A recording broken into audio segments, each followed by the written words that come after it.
Welcome to Breakthrough Success.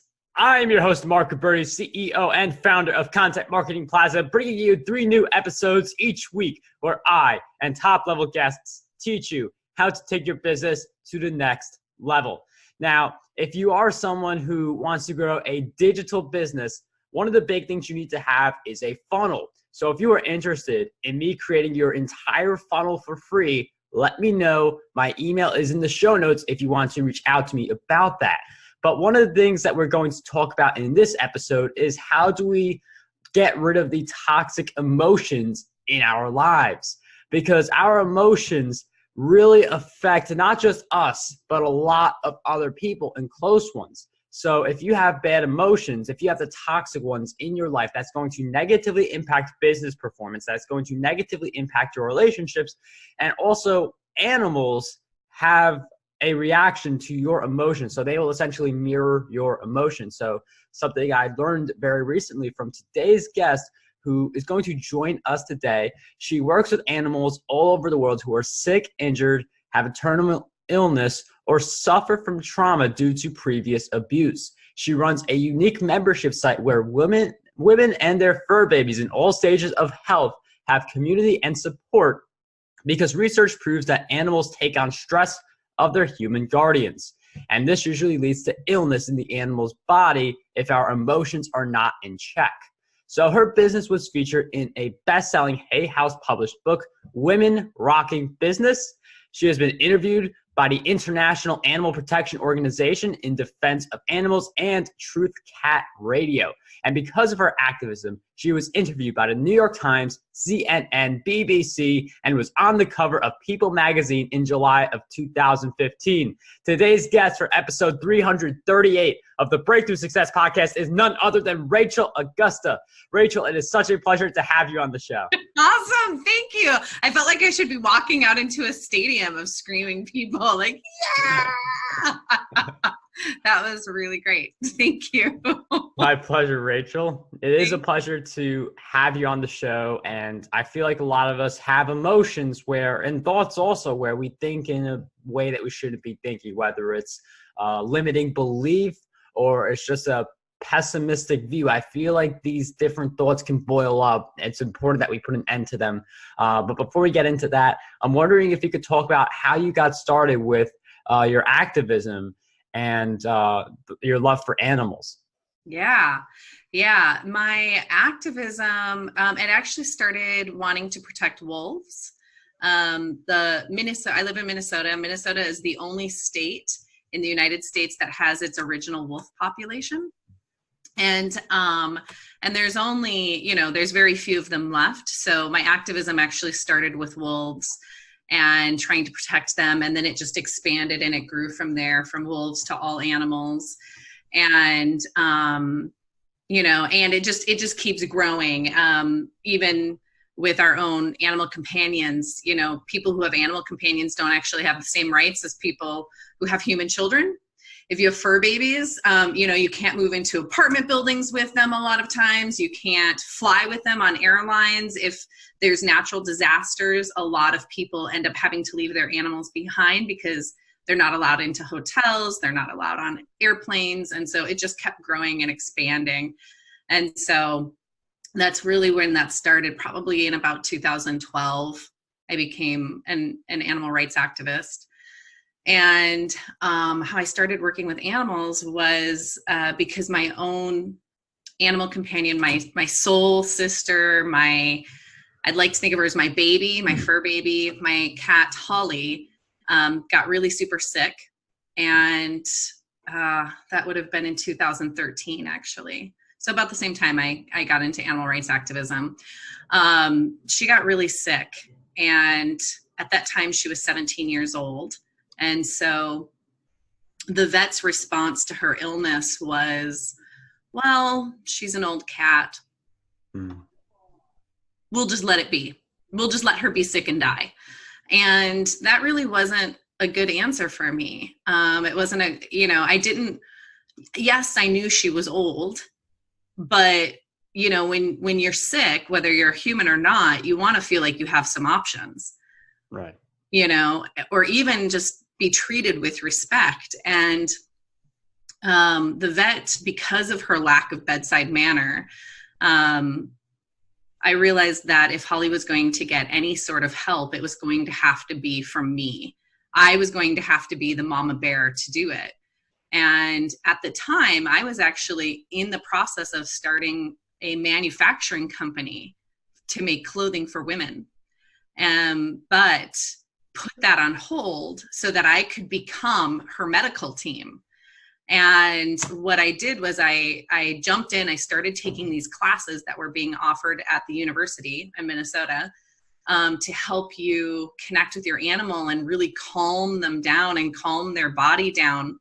And the reason why that's beneficial to health is because when we're relaxed, our brain creates endorphins, which allows our muscles to relax.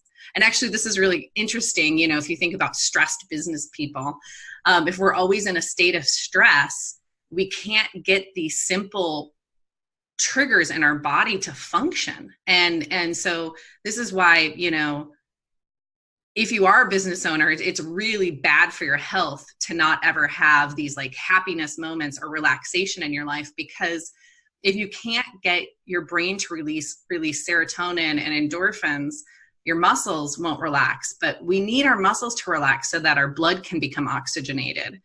And when our blood's oxygenated, our body can absorb nutrients more efficiently and allows us to create digestive enzymes.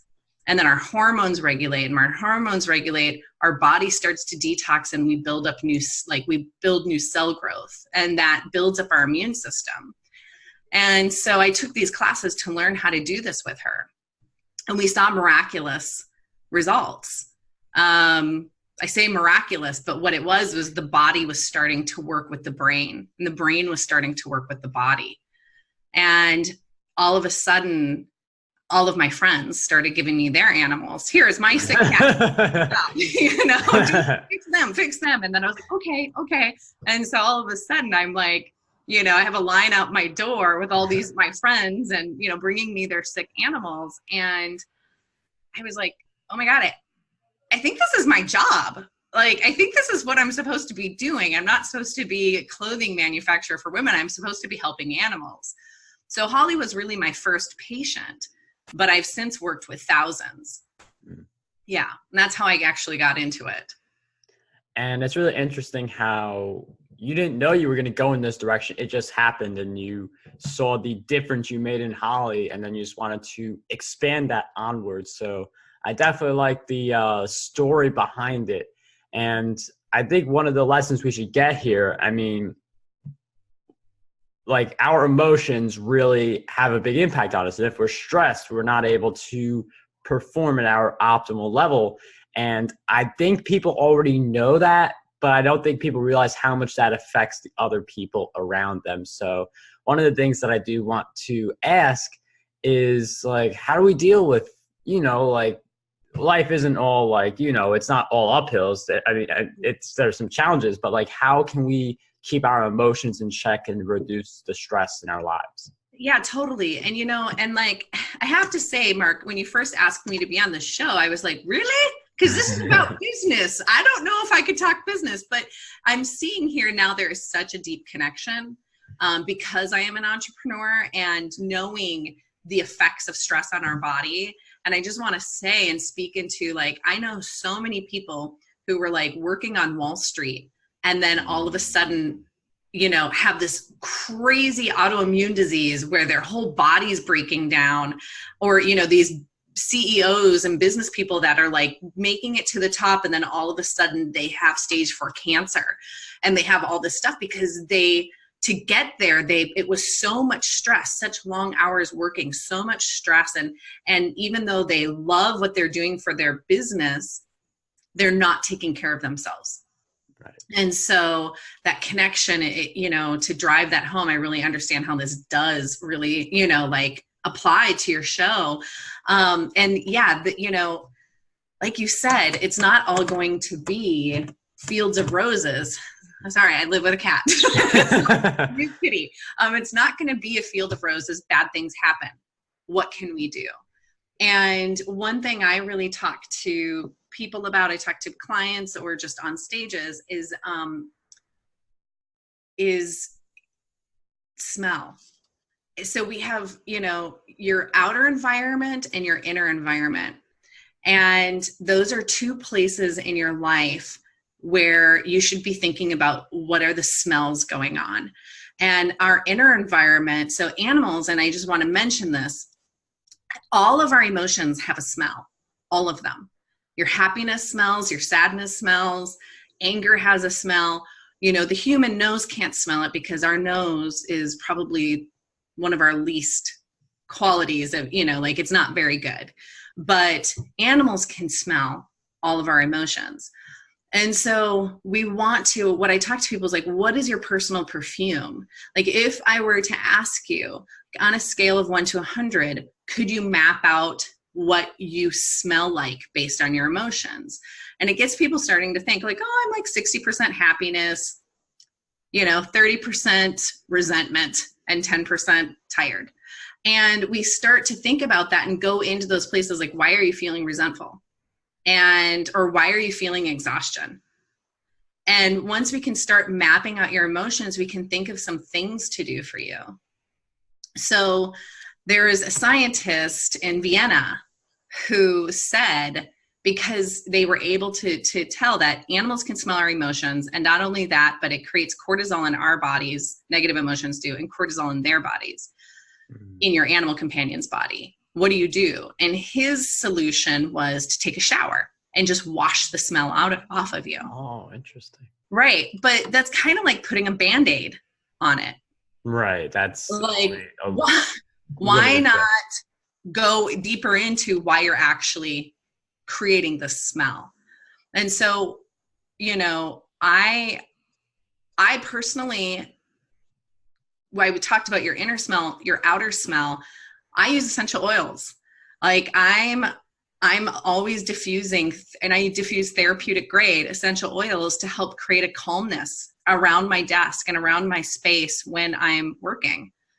I like to think that, you know, if we've all lived with animals, we know that we're like, I have to work. And they're like, no, you should play ball. Yeah. I have to work. No, we should cuddle. I think we should spoon. I actually feel like they're the superior, you know, animals on this planet to us. They've figured out life in a way that we haven't. And so I also feel, and I've been testing this actually with myself over the last couple of months with my cat. You know, cats are kind of like your union representatives. They know when it's time to stop working, or your dogs are like, okay, it's time to take a break, get up, go run around. And I feel like we should be listening to them more. You know, we always think like they should be listening to us. No, we really should be listening to them. And so one thing I've been applying in my own life, and I've noticed a drastic difference in my happiness, is that when my cat's like, dance break, it's time to get up and dance and play with some sparkle balls, I'm like, all right, let's do it. And it has really actually changed my productivity for the better, because I get up, I dance around, I play with her, and then we both feel good, and she goes back and lays down, and then I get back to work. And it keeps me in the moment. And you know what else it does is it creates connection. Yeah. And that's one thing I think a lot of humans are missing in their lives is connection. Yeah, I mean, that's really solid insight. I mean, it gives you the balance. I mean, it's not like an animal, like a cat or dog or whatever, wants to play with you 24/7. It's just like play a little bit, and then it just goes rest in its corner or spot that it chooses. Right. And an interesting thing about that is, I mean, you have this idea of a business, and I feel like business is great. And we hit on the negative side of it. We hit on the side where, you know, you could overwork, you could overstretch yourself. And the Wall Street example, I mean, that's pretty much spot on. It's like a cliche at this point, how people rise up and then, you know, they get like medical issues. And then, you know, you spend the first half of your life trying to accumulate money, and the second half spending that money to bring back your health that you sacrificed in the first half. So that's a Dalai Lama reference for anyone wondering how I came up with that. But one of the things I want to bring up there is that, you know, business is very rewarding. Like, I'm choosing to host a podcast, Breakthrough Success. You get so much choice, but you also have I could interview people for 20 hours a day if I want to. I might, you know, fall apart with my body, but I could do that. So how can we strike a balance between like having this control, like doing the work, not, you know, like only working for like 2 hours a week or like something ridiculous like that, but not doing like 18, 20 hours a day, which I believe some people actually do. Yeah. Yeah. I mean, that's totally actually when you were talking. So I used to live in Hollywood, and, you know, the joke between Hollywood and New York, where you are, is that New Yorkers brag about how much they work. And Yeah. Angelinos brag about how little they work. So, you know, it's True. the balance between the two. And, you know, it's like a lot of us go into business because it's because we want freedom of time. You know, like we want to have this freedom. We want financial freedom. But why do you really want financial freedom? Because you want your life. And so if you're working your whole life and then all of a sudden you get to 40 and 50, and then by the time you're 50 and 60, you're just a broken down bag of bones, what was the point of that? And actually there's studies to prove that if people don't do a lot of self-care in their 40s, they end up on a lot of medications in their 50s and 60s. And their body just sort of gives up. So for me, it really is about self-care.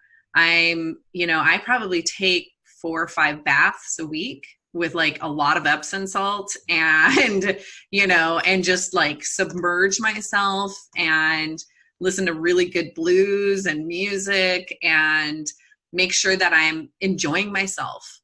And I make sure to connect with people. I feel like, you know, especially if you're an entrepreneur that works from home and you're just not getting those deep connections with people. Like there are times here where it's like 4 or 5 days where I'm like, in the winter, I'm like, oh my God, I haven't left my house because mine is 40 and I don't want to go up Minnesota too. Yeah, it's Minnesota. And I'm like, meh. And so I'm like, I have had 0 human interaction. But I feel like finding those connections, like being online isn't enough. Being on Facebook isn't enough. Being on Twitter or Instagram, it's not enough. You need to go out. You need to like sit with another human, like touch them, be touched, you know, connect with your own animals. And that's why I feel like they are our teachers, you know, they want to connect with us. And so we should be connecting with them instead of like, okay, yeah, all right, yeah, we'll play ball later. Okay, in 8 hours, but, you know, it's like, yeah, let's connect. Let's sit here and, you know, and play or snuggle or whatever it is, and both regulate our breathing, you know. And they've done a lot of studies that people who have animals are healthier because we breathe differently, because we're more relaxed. And going back to my original thing, when we're relaxed, our brain can create these chemicals that relax our muscles and heals our body and creates new cell growth. Yeah. Yeah. And it's really impressive. I mean, when you think about like, we're in the moment when we have our emotional responses to different things, but it really affects us on such a deeper level, and not just what we're seeing on the outside. It's, as we've talked about, like, you know, it affects others. It also affects you on a deeper level as well, because I mean, people, as Rachel mentioned, in their 40s, then, you know, 50s and 60s, it could be a little bit harder if they're not taking care of themselves right away. And that human interaction is certainly essential. Rachel and I, for instance, we were both at the New Media Summit. That's how we first got connected. And I think doing these events, like, it's great for interaction, because especially if you're an entrepreneur, like a content creator, like there's a lot of glamour on the surface, but, you know, you're just by yourself in a room talking to a screen or talking to one person on the other side. Right. So those events really matter, not just for a face-to-face, but it could also be one of the biggest things that grows your business. So I'd consider those kinds of things for both of those reasons. Yeah, definitely. Yeah. Do you have any good self-care? Do you do any good self-care, Mark? I What's exercise your daily. happy That's my place? big What's one. your happy place? What's that? Yeah, I'm pretty happy. Yeah. Yeah. You know, that's the thing is like, actually at the New Media Summit, I think Steve Olsher said life can be really short or it can be really long. Hmm. And, you know, and that's true. And, you know, I'm always of the mind that life is too short to not be happy. But the truth is that, and the, you know, the reality is that bad things can happen to us and can throw us out of that place. And so the point isn't to always be happy and pretend that you don't have emotions. Like if you have emotions, go and feel them, but don't hang out there.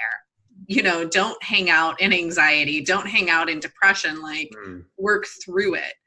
And, you know, the thing too is about a lot of entrepreneurs, you know, we have fur babies. You know, a lot of us have fur babies over human children because this is what our life and our schedule allows. And, you know, so you work these long hours and then you're stressed and you don't feel well, and your animals love you and they love you so much that it stresses them out that you're stressed. So then they end up sick. And so now, you know, like your best friend, the person who knows all of your secrets, who spoons with you and enforces playtime on you, maybe has cancer. And, you know, and it's because you couldn't get out of that state of anxiety or out of that state of depression. And now it's even worse because the person that you love most, your, you know, furry companion, is dying because, you know, they were so deeply connected with your emotions. Yeah. Yeah. Yeah, I mean, our emotions, again, they have a really big impact on people. I know I've said that a lot, but I mean, it's still worth repeating.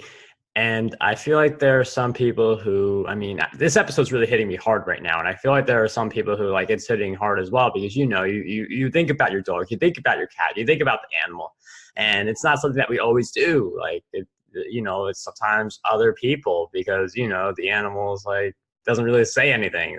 Like, you know, my dog's like going to raise his paw and it's like, you've been stressing me out for the past week. You need to calm down. But it certainly affects them. So I'm wondering if you could share with us, what do you believe holds most people back from just being able to let go of the baggage? Because I know that when an emotion strikes you right away, you just got to let it out. But some people, they hold on. So what do you believe prevents them? Yeah. You know, this isn't my original thought, but it's something I subscribe to. And actually, I heard this from Joe Dispenza. Do you know who Joe Dispenza is? No. Okay, he's a phenomenal doctor, and he works with the brain and body.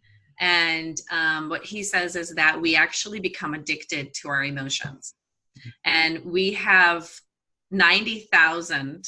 I'm sorry, between 60 and 70,000 thoughts a day, and 90% of them are recycled. So we're always living in the past. And so we have these thoughts all day long. Some of them we're aware of and some of them we're not aware of. But what he says, explains that's happening is that when we have an emotion, our brain creates a chemical, and that chemical will move through your body and attach to a protein. And so let's say my emotion is self-pity. My brain, every time I feel self-pity, my brain releases these chemicals that go attached to proteins. Well, the proteins in my body are like, ooh, I like those self-pity emotions. Let's get the brain to think about something that's going to, make Rachel feel self-pity. And so all of a sudden the body starts to become the brain. The body wants the chemical. So it gets the brain to think about something, and then the brain releases the chemical and attaches to the protein.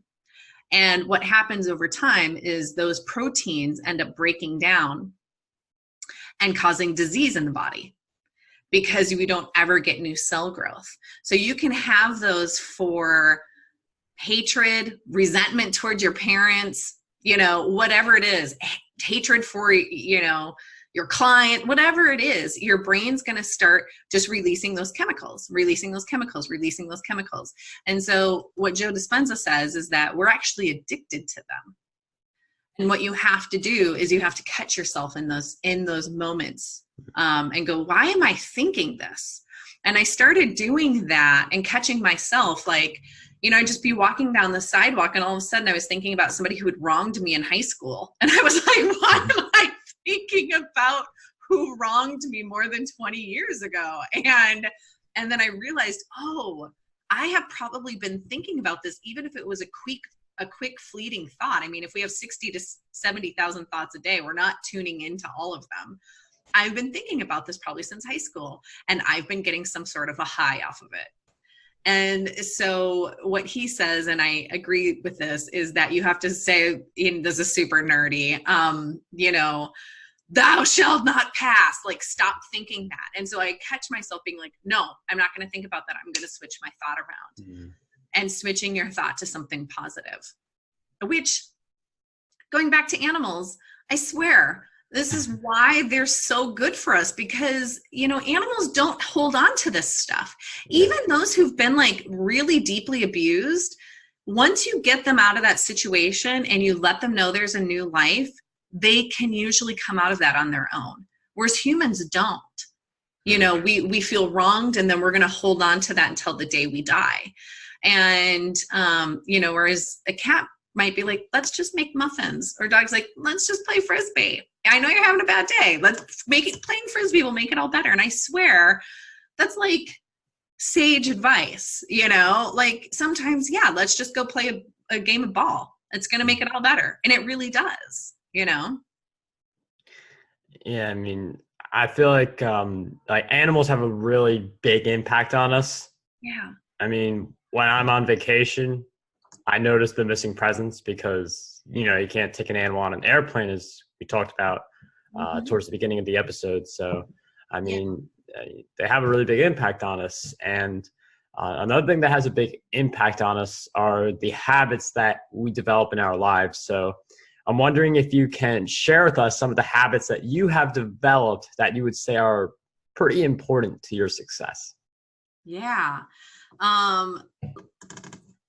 Letting myself sleep has been one of them. I think we pride ourselves on, as Americans, she's like, the interview's done. We pride ourselves on like lack of sleep, like I only slept 2 hours. I only slept 3 hours. When I found out that Einstein needed at least 10 hours to be able to think straight, I was like, well, if he needs 10 hours, why wouldn't I need 10 hours? He's a genius, So I let myself sleep, and, and I don't feel weird or guilty about it. I just let myself have that rest. For me, food makes a big difference. I will down the brightest green kale smoothie on the planet that sometimes, kind of smells bad and tastes bad, but it does its trick. I'm all about eating, food that's going to sustain you. Yeah, of course I want chocolate pancakes, right, for breakfast, but you can't do that every day. So it's the simple things. It's like sleeping, eating healthy food, drinking water. So you don't have those high sugar, sugar lows and sugar dips, which also mess with your hormones. Right. As before, I'm a huge lover of essential oils. I use therapeutic grade essential oils. I've been trained to use them with animals, so I know which ones are safe, which ones aren't. And I usually have a diffuser going that I diffuse essential oils that are really good for calming anxiety. I know which ones are good for depression. I'm able to, I probably use about 30 essential oils a day. Truthfully, I know that sounds, people are like 30, and I'm like, yep, all day long. And it really affects the way I feel. If you think about it, they say that one of the best things you can do for depression is walking through a forest. And part of the reason is because of the smell of the trees.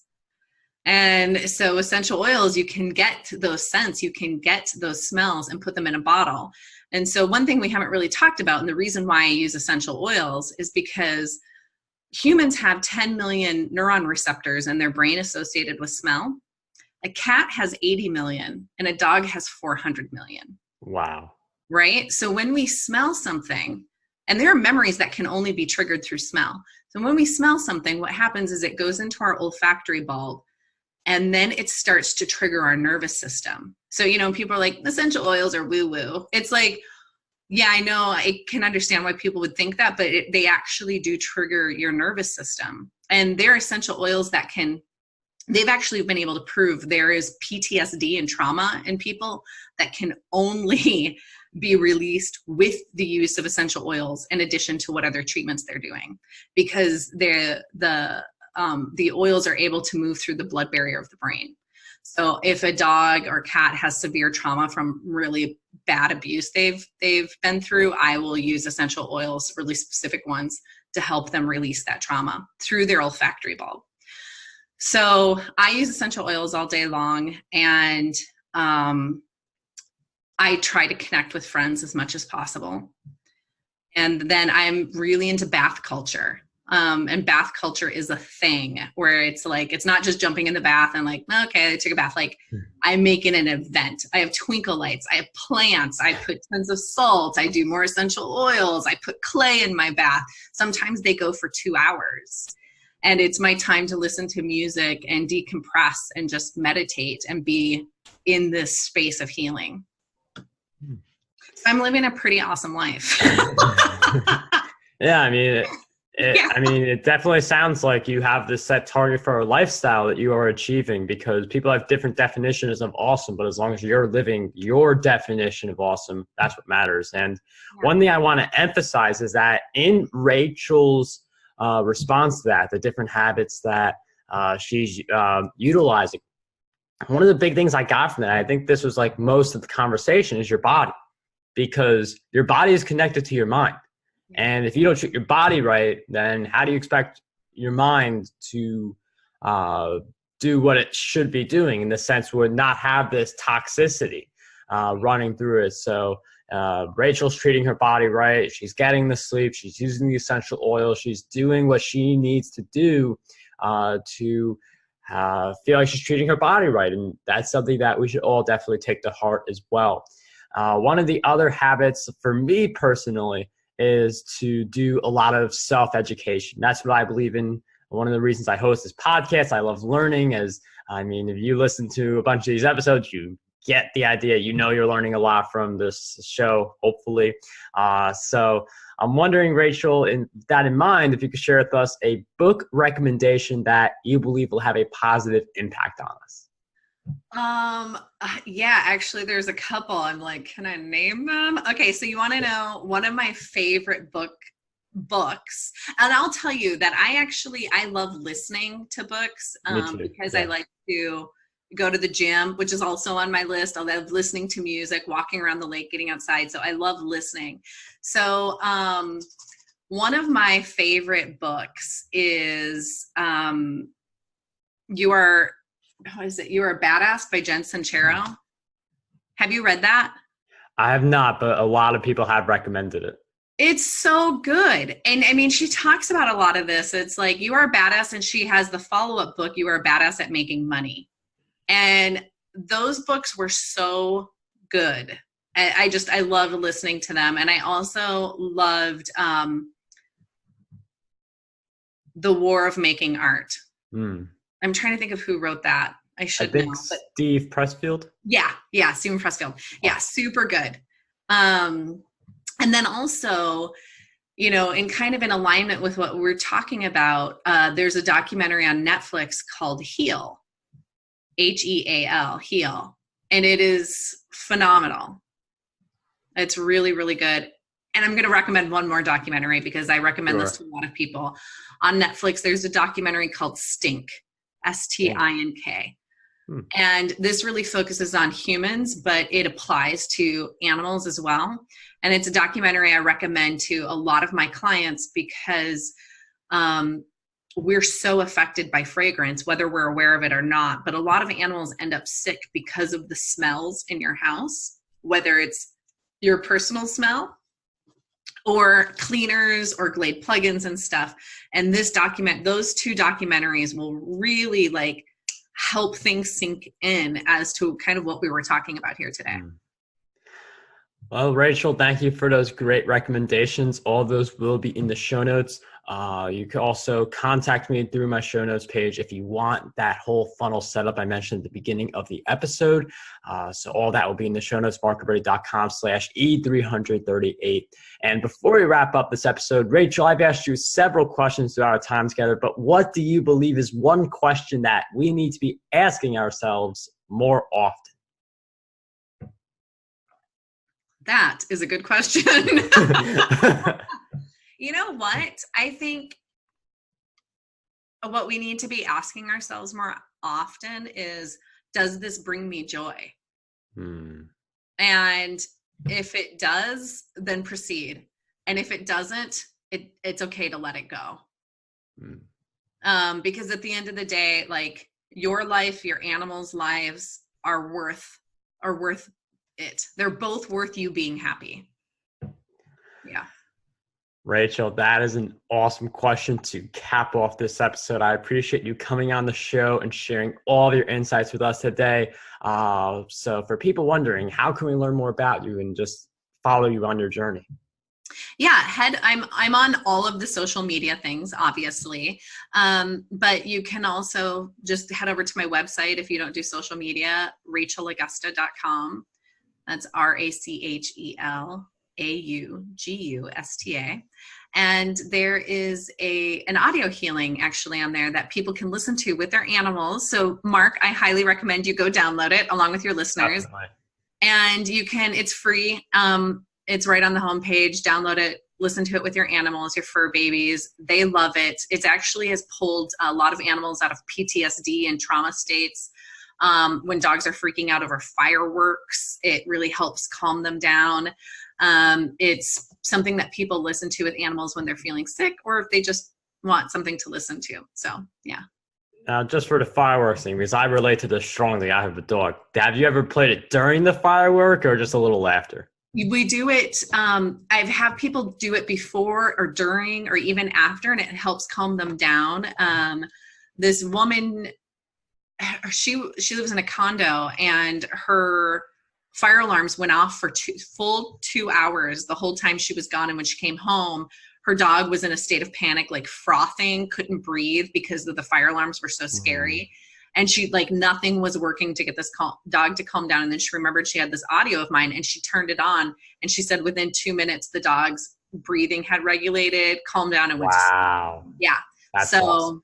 Yeah, there's binaural beats in it that work with the brain, and of course my beautiful voice and music, and it's just really, really calming. Yeah. Wow. I mean, what that goes without saying, that will be in the show notes. Definitely download it if you have an animal or if you plan on getting an animal. Rachel, I greatly appreciate you taking the time to be on Breakthrough Success. It was such a pleasure to have you on the show. Thanks, Mark. It was so great. I really, really appreciated this time with you.